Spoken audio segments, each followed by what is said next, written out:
Good morning everyone. My name is Pawan Kumar. I am a boy. I was born on 18 November 2010.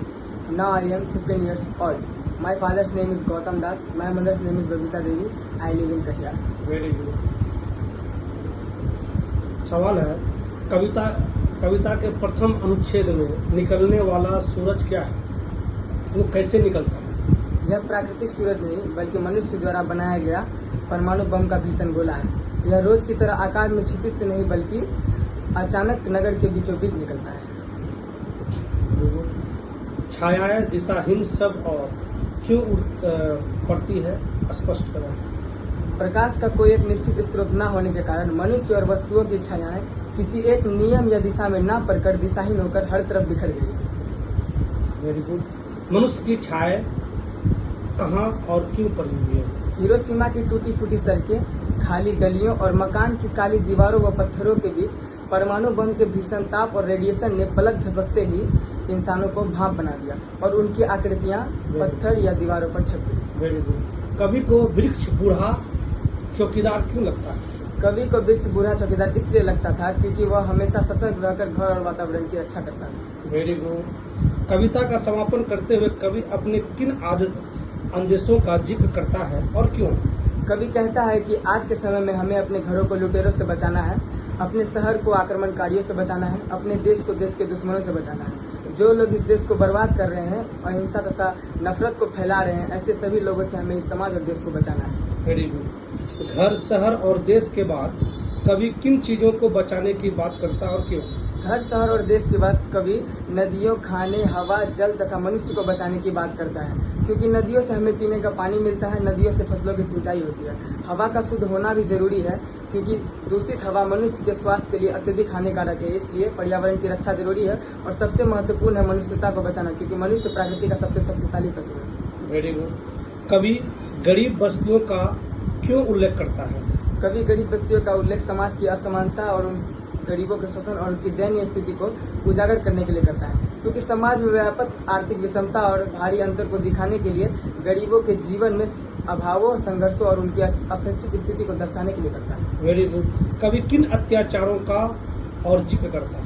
कवि उन क्रूर और अवसरवादी अत्याचारों का जिक्र करता है जो आज के समय में विस्थापित मातृभूमि से जन्म लगाव करते हैं। जापान को उगते हुए सूरज का देश क्यों कहा जाता है? कारणों का अध्ययन ध्यान में रखते हुए इस कविता पर टिप्पणी कीजिए। जापान को एशिया महाद्वीप के पूर्व में स्थित होने के कारण उगते हुए सूरज का देश कहा जाता है। प्राचीन काल से चीन से देखने पर जापान में सबसे पहले सूर्योदय होने लगता है। सूर्य का उगना यह केवल एक खगोलीय घटना नहीं बल्कि यह जापानी समाज की ऊर्जा, अनुशासन और आधुनिकीकरण का प्रतीक है। Very good. कवि किसको कैसे सुख देता था? कवि भगवान की कृपा दृष्टि और उनके अहंकार स्वरूप को सुख देता था। कवि भगवान की कपोलों पर, दूर की ठंडी चट्टाने की गोद में और सूर्यास्त के रंगों में घुलने मिलने जैसा सुख देता था। Very good. शानदार लवादा किसका गिर जाएगा और क्यों? यहाँ शानदार लवादा भगवान की प्रभुत्व, मान सम्मान और उनके भव्य रूप का प्रतीक है। भगवान की भक्ति का वह अलौकिक वैभव और प्रभाव गिर जाएगा जिससे उनका अपमान न हो सके। Very good. मानव का रचा हुआ सूरज मानव को भाप बनाकर सोख गया, व्याख्या करें। यहाँ मानव का रचा हुआ सूरज को परमाणु बम से तुलना की जाती है। द्वितीय विश्व युद्ध के दौरान हिरोशिमा में गिराए गए परमाणु बम की ऊर्जा उसमें इतनी प्रचंड थी कि पल भर में ही हजारों लोगों को भाप बनाकर उड़ गया। Very good. कविता में एक शब्द भी ऐसा नहीं है जिसका अर्थ जानने की कोशिश करनी पड़े। यह कविता की भाषा की शक्ति है या सीमा है, स्पष्ट कीजिए। यह कथन कविता की भाषा की शक्ति और सीमा दोनों को दर्शाता है। यह इस बात पर निर्भर करता है कि हम कविता को किस रूप में देखते हैं। भाषा की शक्ति सहज संप्रेषण और भावों की पराधीनता है और भाषा की सीमा गंभीरता का अभाव है। Very good. बेटे के आंसू कब आते हैं और क्यों? जब बालक अंगों को ठीक से लिख नहीं पाता और बार बार प्रयास करने पर भी वह बोल नहीं पाता अंगों को, तब उसकी आंखों में असफलता के आंसू आ जाते हैं।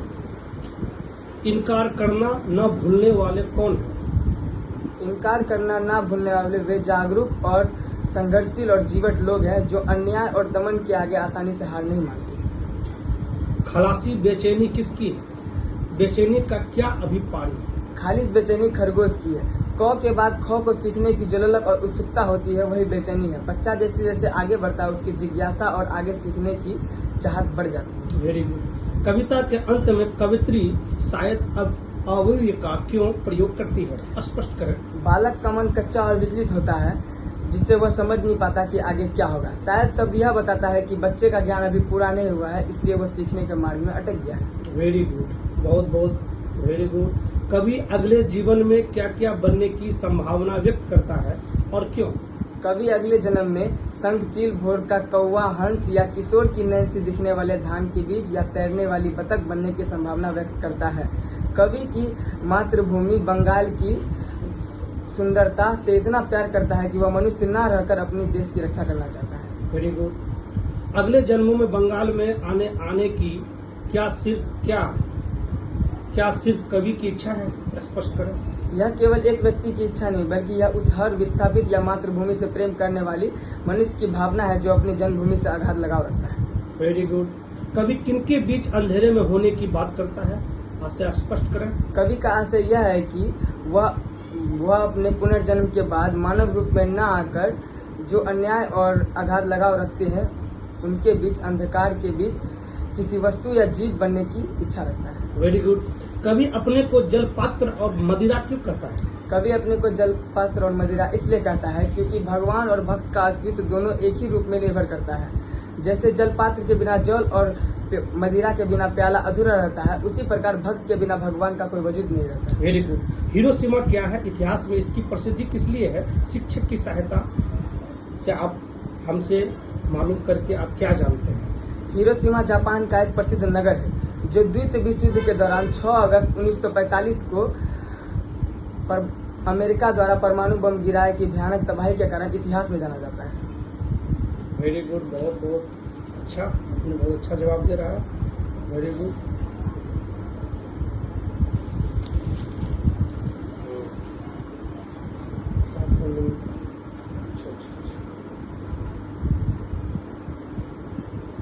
कविता से विशेषण चलो आपने बहुत अच्छा जवाब दिया।